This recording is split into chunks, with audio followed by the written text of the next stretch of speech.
Fala, meu povo, tudo bom com você? Professor Thiago Luque na área para mais uma super videoaula e o tema da aula de hoje é imperialismo neocolonialista. E esse negócio foi um rolê dantesco entre a transição do século XIX para o século XX. E é ele que vai dar origem a todas as tretas que vão acontecer no século XX, como as guerras mundiais, o nazifascismo e por aí vai. Então, para você entender tudo isso que vai acontecer no breve século XX, você precisa ter uma noção clara do que foi o imperialismo neocolonialista. Para começar, para a gente começar a trabalhar, eu já vou trabalhar aqui, a contextualização histórica.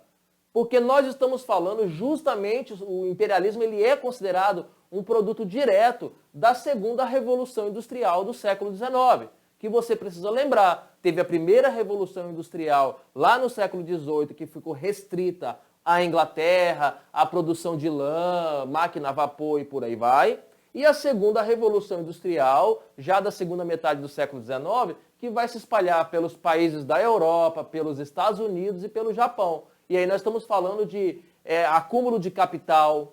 E aí nós estamos falando da energia elétrica, do motor a combustão, a exploração do petróleo, o concreto armado e por aí vai, as telecomunicações e por aí vai.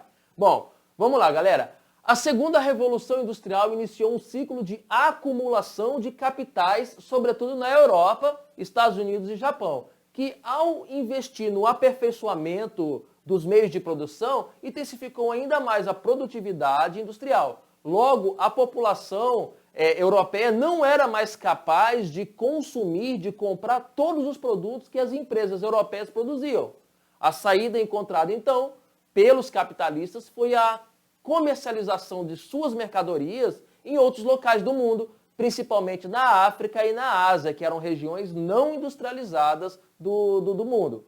O comércio, no entanto, não era o único interesse dos países europeus, pois eles também estavam muito interessados em expandir a sua política e dominação sobre essas regiões, principalmente no que diz respeito na exploração de matéria-prima para a produção, mão de obra barata para as fábricas e o mercado consumidor para os seus produtos.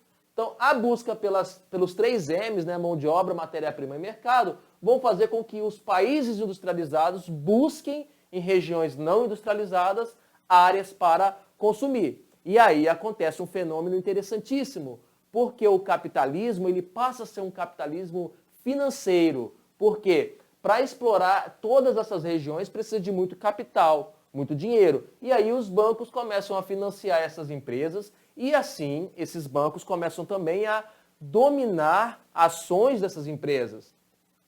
A partir do 1880, essas novas atividades econômicas europeias, as empresas de exploração de petróleo, usina hidrelétrica, siderúrgica, exigiam, portanto, grandes quantidades de investimento. E aí as instituições bancárias, como eu acabei de falar, começam então a financiar essas empresas. E aí essas empresas começam a também se dividir, também evoluir para grandes empresas monopolistas. O que é uma empresa monopolista? É quando um grupo ou uma empresa domina toda a área de atuação do mercado. Então nós temos basicamente 3 tipos de empresas monopolistas diferentes aqui nesse período. Nós temos os trusts. O que são os trusts? São grandes empresas que absorvem os seus concorrentes ou estabelecem acordos entre si, monopolizando a produção de uma certa mercadoria ou de um certo nicho do mercado, determinando assim o preço, a comercialização e o domínio de áreas inteiras. Por exemplo, posso citar aqui como trusts a compra da Nestlé, da Garoto pela Nestlé, a Coca-Cola quando comprou a Leão, a Sadia e a Perdigão, ou seja, são empresas que vão absorvendo outras e transformando-se aí, monopolizando aí o mercado. Outro tipo de empresa monopolista é o chamado holdings. Holdings são grandes empresas financeiras. Lembra dos bancos que controlavam essas empresas, que financiavam? Então, são grandes empresas financeiras que controlam vastos complexos industriais a partir da aquisição de ações. Por exemplo, aqui eu poderia citar como holdings o Grupo Silvio Santos, o Grupo P&G, o Grupo Unilever, que são empresas financeiras que dominam várias áreas de mercado, grandes áreas de atuação, dominando assim ações de outras empresas. Beleza? E por último tem os cartéis, que na verdade o cartéis é uma prática São empresas de um mesmo ramo de atuação que se associam para evitar o aparecimento de concorrência, estabelecendo a divisão de áreas de exploração, estabelecendo preços e tudo mais. Nós temos como exemplos famosos, apesar de ser proibido na Constituição brasileira, os acordos entre donos de postos de gasolina, farmácias, empreiteiras e por aí vai.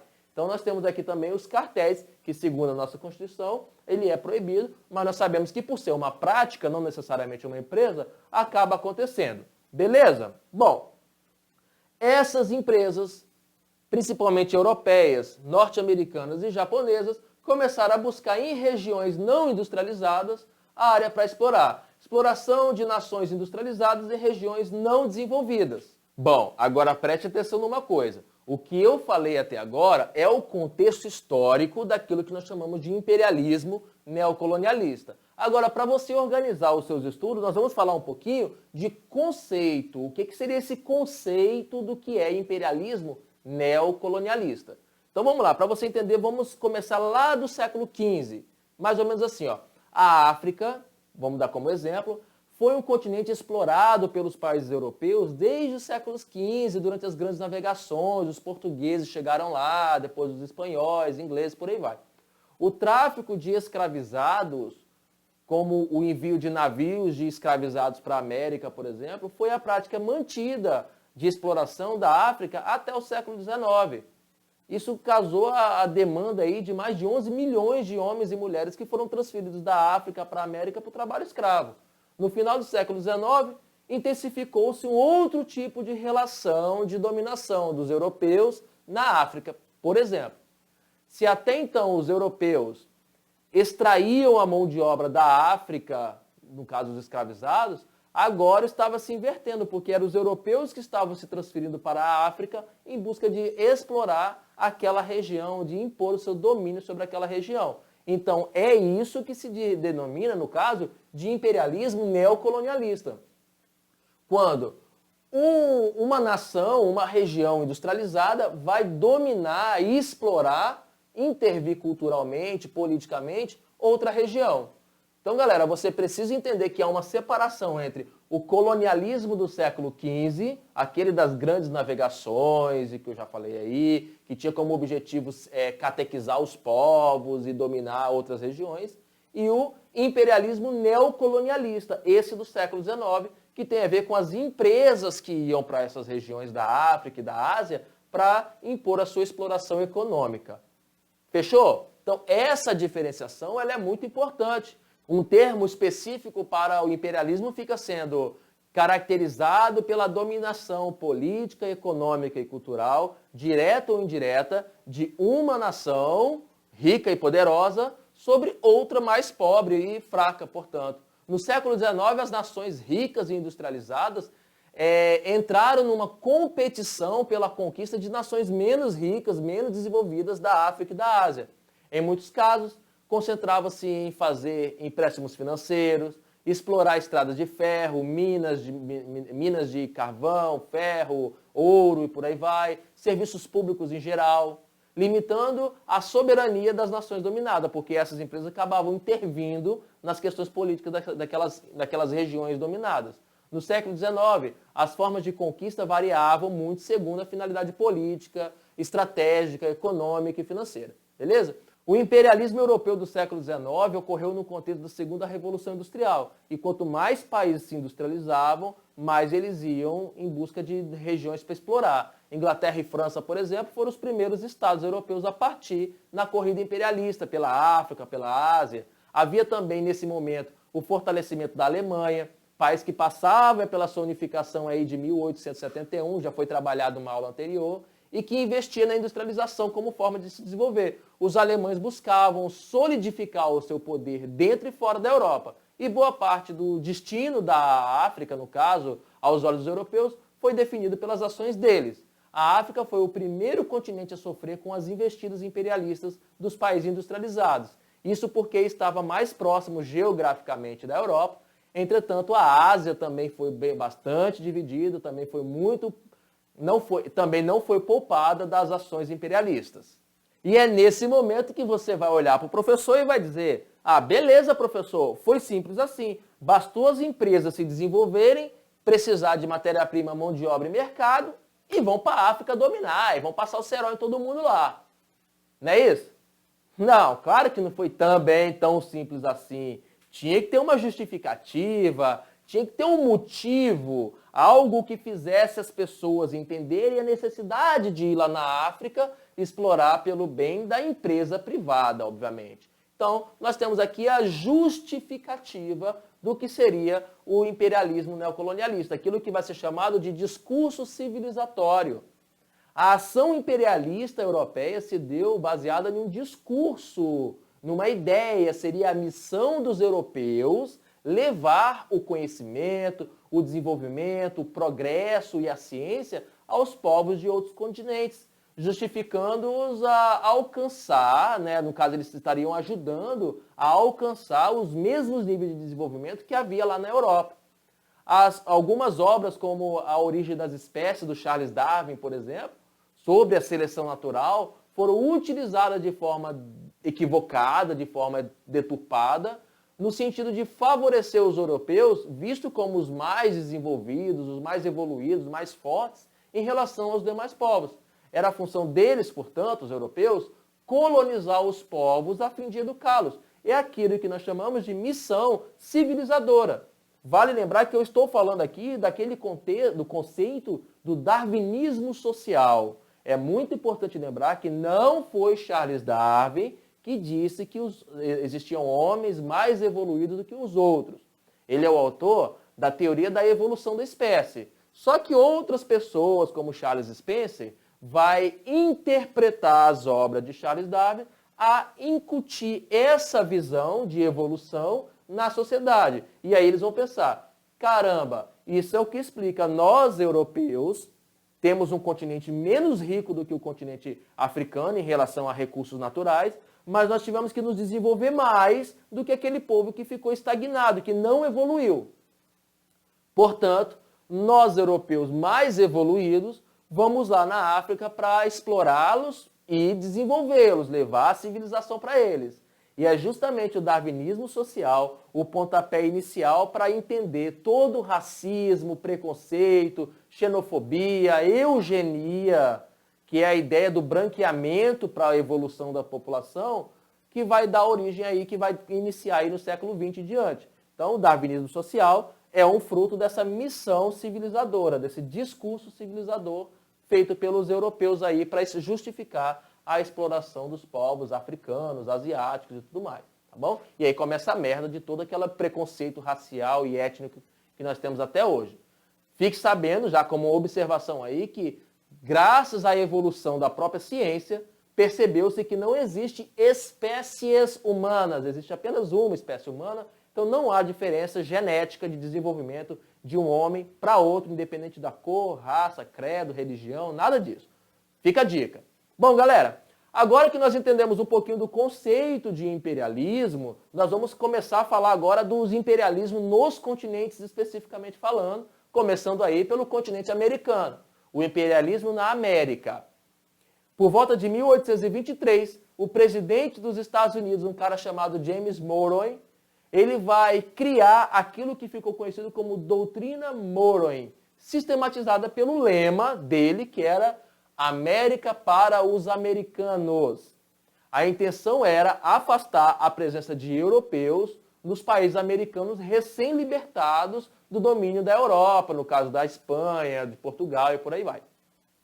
Essa ação foi facilitada pela fragmentação política do poder nas mãos da aristocracia, que permanecia as estruturas típicas da colonização, ou seja, a América Espanhola, por exemplo, que nós já tratamos em outro vídeo, ela foi libertada do domínio da metrópole, porém se manteve toda fragmentada territorialmente e com as mesmas estruturas de dominação que havia antes.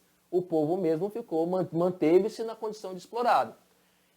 Em 1898, nos Estados Unidos entram na guerra contra a Espanha para libertar, por exemplo, Cuba, Porto Rico. Os espanhóis foram derrotados e esses países declararam a sua independência.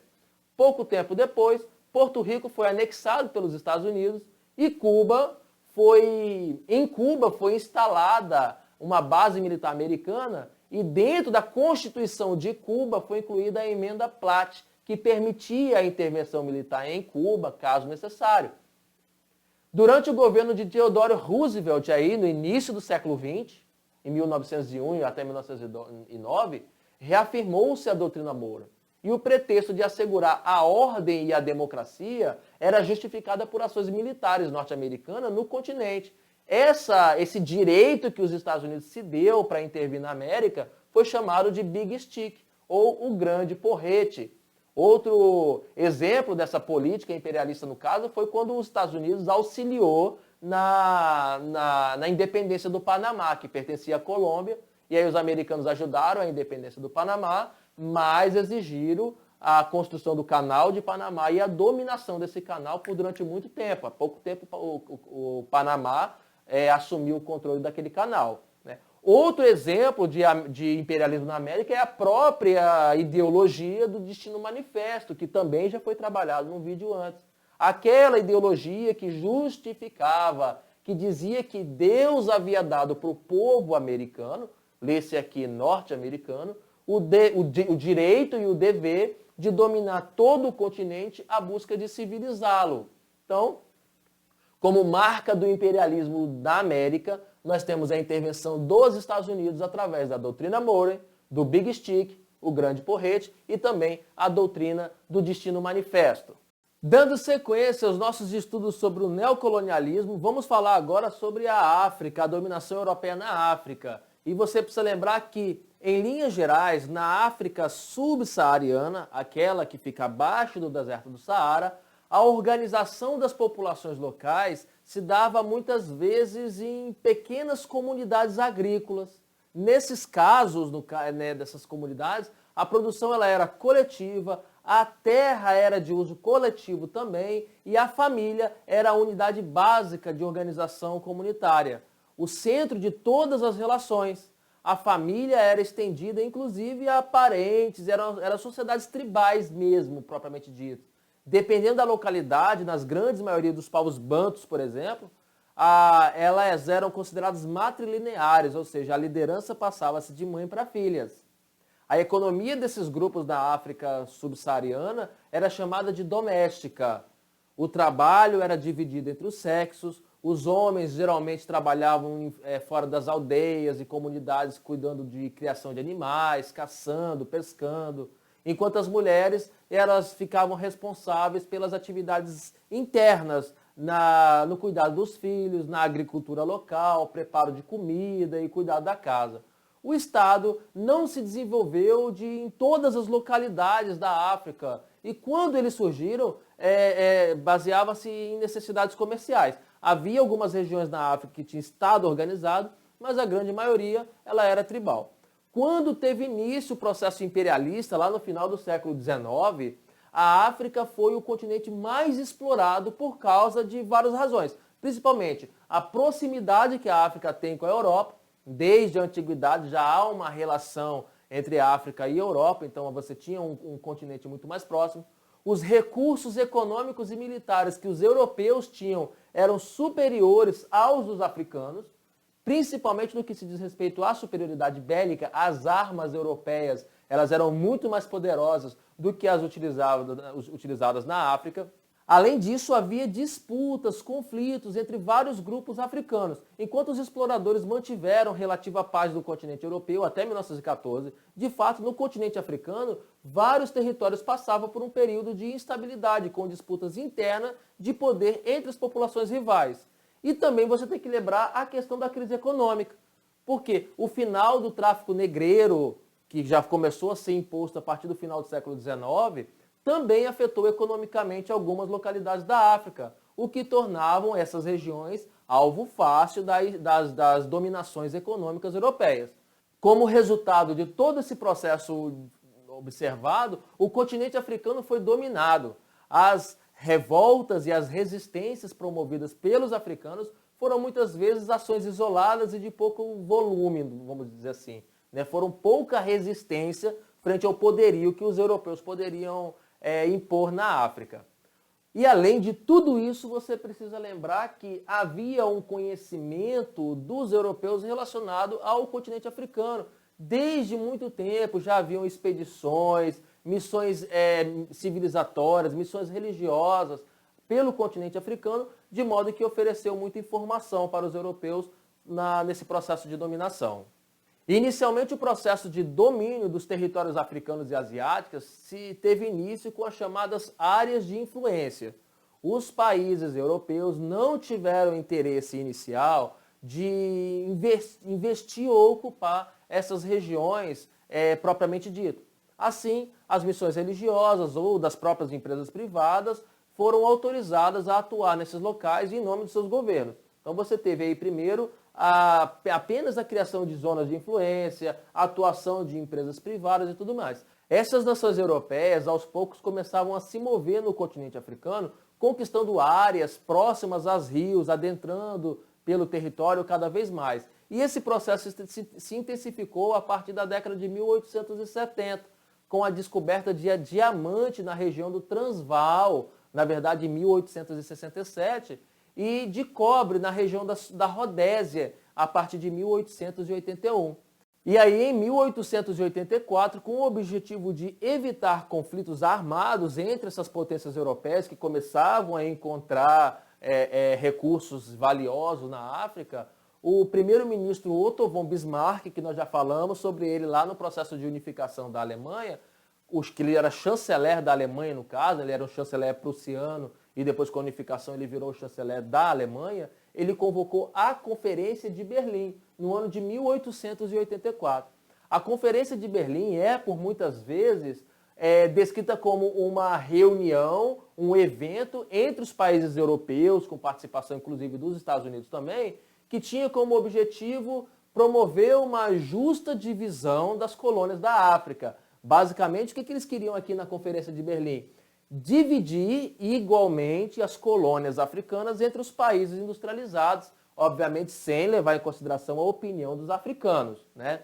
E você tem que lembrar que vai justamente a Alemanha que vai convocar a Conferência de Berlim, porque a Alemanha se unificou tardiamente, se industrializou tardiamente também, e por isso, quando ela parte para conquistar colônias, as colônias já estão quase todas dominadas. Então, na Conferência de Berlim, o objetivo era justamente promover essa redistribuição das colônias. Aí vale lembrar uma coisa. Primeiro, a Inglaterra ela vai fazer oposição, ela vai se opor a essa proposta, porque ela tinha maior quantidade de colônia, não ia ceder colônia para a Alemanha, que tinha começado agora a buscar colônias. E aí a Alemanha na Alemanha vai iniciar um sentimento de um ressentimento e vai começar a partir para a ignorância. Se eles não querem fazer uma divisão justa do continente africano, nós vamos tomar colônias de vocês. E aí, galera, é assim que começa as tretas que vão desencadear a Primeira Guerra Mundial. Se alguém perguntar para você o que causou a Primeira Guerra Mundial, você vai dizer que foi a crise do sistema imperialista, a falta de colônias para ser dividida entre os países industrializados. E é a partir daqui que a exploração europeia na África foi intensa e devastadora. Só para você ter uma ideia, observa aí o mapa. Vamos falar aos poucos das principais regiões. Os franceses, por exemplo, que ocuparam a região da Argélia com o objetivo de explorar os recursos naturais da região e tomar posse das terras produtivas. No início da dominação francesa na Argélia, foi instituída aí uma administração militar, mas os líderes locais permaneceram no poder. Com o tempo, foi imposto um governo civil francês que tratava com muita violência as populações locais, exigindo seu trabalho no cultivo da oliveira, das vinhas, do trigo e de vários produtos que eram todos destinados à exportação. A África foi, de maneira geral, mantida como um local que fornecia matérias-primas e produtos de interesses comerciais dos europeus. Além da Argélia, os franceses anexaram regiões que atualmente correspondem aos países da Guiné, Senegal, Níger, Costa do Marfim, Mali, Gabão, Congo, Chad, Marrocos. Já os ingleses, por exemplo, iniciaram seu domínio sobre a África com o estabelecimento de um protetorado no Egito.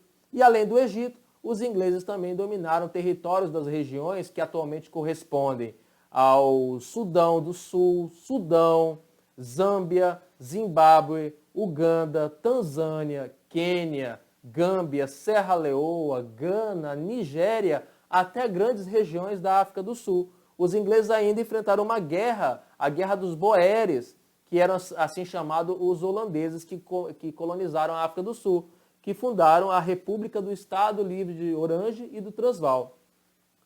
Essa guerra ela foi motivada pela descoberta de minas de diamante nessa região e falaremos sobre essa guerra mais na frente. Um caso muito importante para você falar sobre a colonização da África é o caso do Congo belga. Diferentemente de outros governantes de países europeus, o rei da Bélgica, chamado Leopoldo II, tomou uma parte central do território da África como um território pessoal, uma fazenda pessoal própria. Assim, no ano de 1876, alegando a organização de expedições humanitárias que levariam o progresso e a civilização aos povos do Congo, Leopoldo II instituiu seu governo ali. Apesar do verniz humanitário que atribuiu à conquista, o rei estava interessado mesmo era nas riquezas naturais da região e deu início a uma sangrenta exploração dos recursos naturais do Congo. Inicialmente foi o marfim, e após a dizimação de quase todos os elefantes da região, a exploração da borracha foi a matéria-prima muito utilizada na exploração do Congo, principalmente porque abastecia a nascente indústria automobilística da época. A exploração desses produtos era feita pela população congolesa escravizada, que era obrigada a cumprir cotas de extração. Quando não alcançavam as cotas estipuladas, os escravizados eram punidos com mutilações e agressões aos membros de suas famílias. A exploração belga no Congo foi um verdadeiro genocídio, extremamente sangrenta e violenta.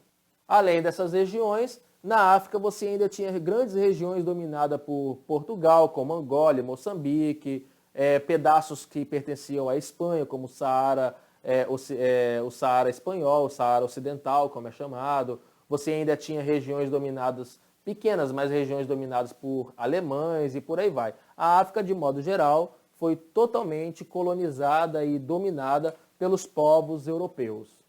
Outra região muito importante para você estudar no contexto do neocolonialismo é o continente asiático, a Ásia, fonte das especiarias desde a antiguidade, a maravilhosa Ásia, de lá que saía o cravo, canela, seda, pólvora, porcelana. Havia o contato comercial entre a Ásia e a Europa desde a época das grandes navegações.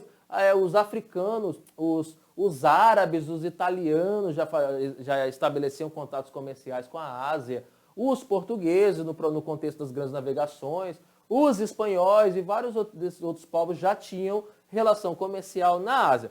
Porém, no final do século XIX, que a Inglaterra, a França, a Rússia, a Alemanha, a Holanda passam a instalar colônias em várias regiões, tanto da Ásia quanto da Oceania. Então você também tem o mesmo processo de loteamento de territórios lá na África, você tinha também realizado aqui na Ásia e na Oceania.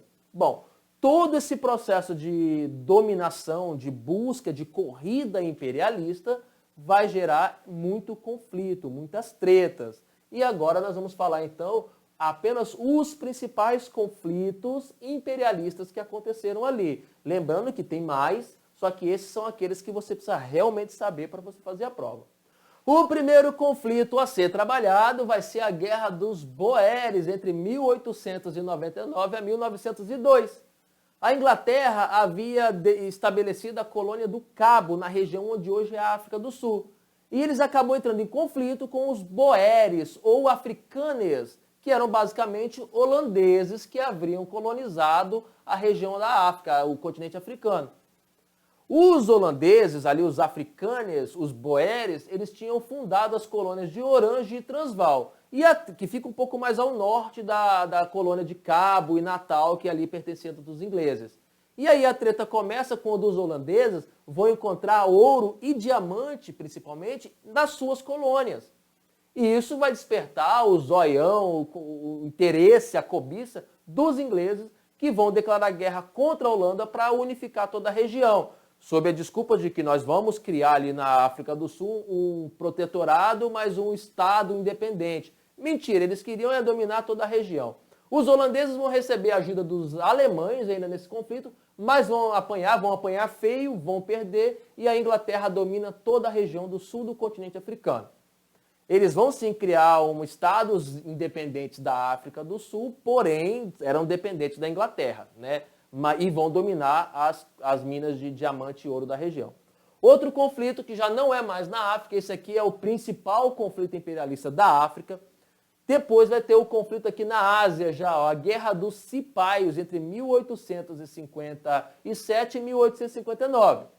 A Índia, ela era uma importante possessão inglesa desde os processos das navegações. Os ingleses haviam tomado regiões da Índia dos portugueses. E os cipaios era como se chamavam os nativos indianos que integravam o exército colonial britânico. Então, obviamente, os indianos eles entravam no exército britânico porque precisavam trabalhar e se alimentar e ocupavam cargos de baixa patente.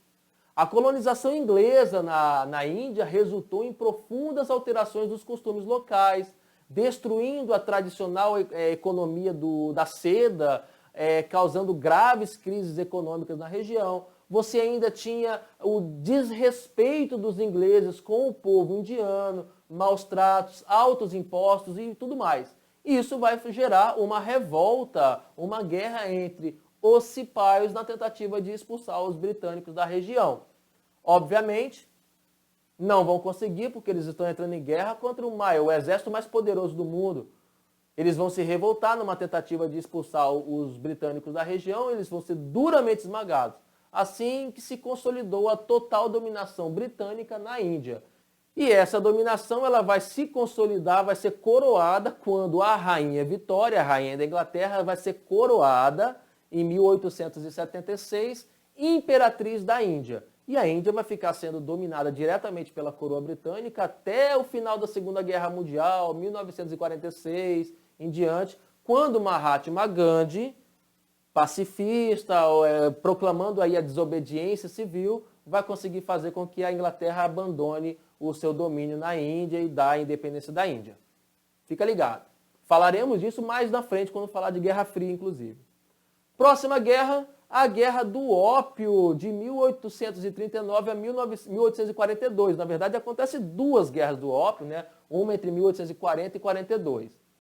A Inglaterra ela tentava impor a sua influência na China desde o século XVI.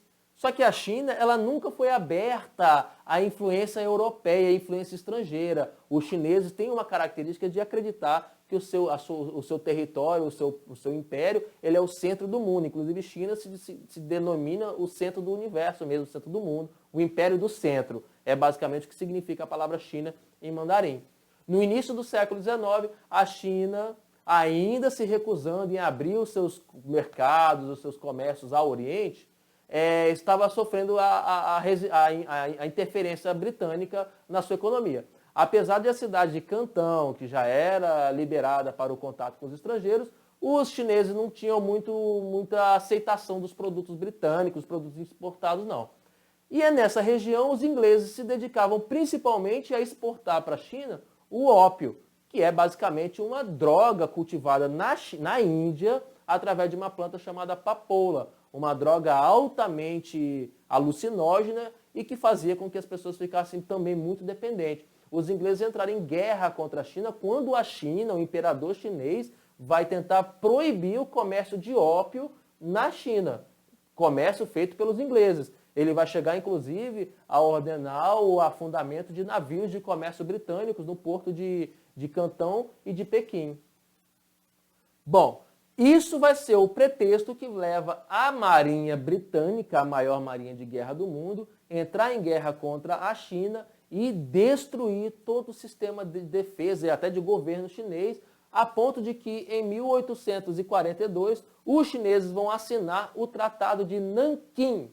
O Tratado de Nanquim que vai causar o tal do break-up da China, ou seja, vai quebrar a China em várias regiões. Por quê? porque os chineses, os ingleses sabem que eles não vão conseguir dominar e impor a sua dominação sozinhos na China, porque a China tem essa treta do povo se achar demais ali, o povo nacionalista, né? Então o que a Inglaterra faz?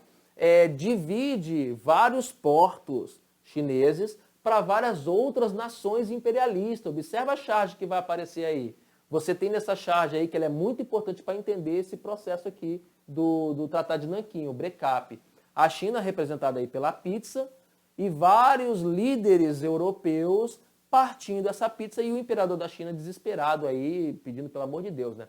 Ali você tem a Rainha Vitória do Reino Unido e o Kaiser Guilherme II da Alemanha, né? Inclusive eles estão se olhando com um olhar de raiva porque eles não se gostam desde a Conferência de Berlim.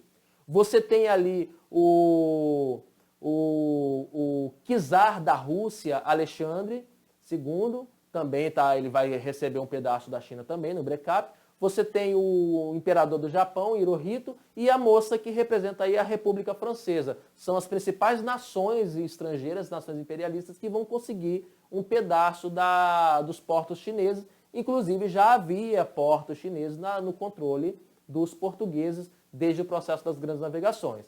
Por exemplo, só uma curiosidade, o porto de Hong Kong vai ficar sob o domínio da Inglaterra até o ano de 1992. E até hoje, a cidade de Hong Kong ela tem uma autonomia política em relação à China, inclusive está tendo confusão lá, está tendo protesto lá por causa disso. Que uma das imposições inglesas para devolver Hong Kong para a China foi que a China deveria respeitar a autonomia política da região. Então está tendo treta por causa disso lá até hoje. O último conflito imperialista que nós devemos falar é a Guerra dos Boxers, entre 1899 e 1900. Aí você fala, boxers? Lutador de boxe? Sim. Basicamente, uma sociedade secreta chinesa de pugilistas, de praticantes de artes marciais e ultranacionalistas vão se levantar contra as potências estrangeiras que estavam dominando a China. Quem são as potências? Rússia, Inglaterra, França, Japão, Portugal e Alemanha. Basicamente, alguns grupos de lutadores de boxe vão tentar expulsar na base da porrada todas essas potências estrangeiras da China e vão ser massacrados. Essa batalha, inclusive, essa revolta, essa guerra, vale a pena você estudar não pela dimensão, e sim pelo caráter nacionalista dos chineses ali em relação às potências estrangeiras. A China ela vai se manter, de certa forma, dominada pelas nações estrangeiras até o final da Segunda Guerra Mundial também. Já vão haver, desde 1911, lutas nacionalistas para a expulsão dos estrangeiros, até que o Partido Comunista Chinês vai tomar o poder e vai fechar a China para impor, né, vai fechar a China contra as nações estrangeiras e vai manter a China isolada até o início do século XX, já até o final do século XX, início do século XXI, quando a China se abre para o capitalismo mundial, apesar de ser um país de orientação socialista, segundo o seu governo, e ela já vai se abrir como uma grande potência econômica e hoje desponta aí como uma das principais potências econômicas do mundo. Bom, meu povo, e isso é outro assunto que a gente vai estudar lá na Guerra Fria. Bom, meu povo, é assim que aconteceu o neocolonialismo, a exploração dos países industrializados nas regiões não industrializadas. Lembrando que todas essas tretas vai ter que ter um fim, vai acabar com a Primeira Guerra Mundial. O que foi a Primeira Guerra Mundial? A guerra para acabar com todas as guerras imperialistas. Eu já falei que o motivo dela foi a crise do imperialismo, então o próximo assunto, obviamente, vai ser a Primeira Guerra Mundial. Continue aí estudando, que eu continuo daqui preparando aulas para você lacrar na prova, sambar na cara da concorrência e fechar aquela provinha que vai ser fácil agora. Tchau!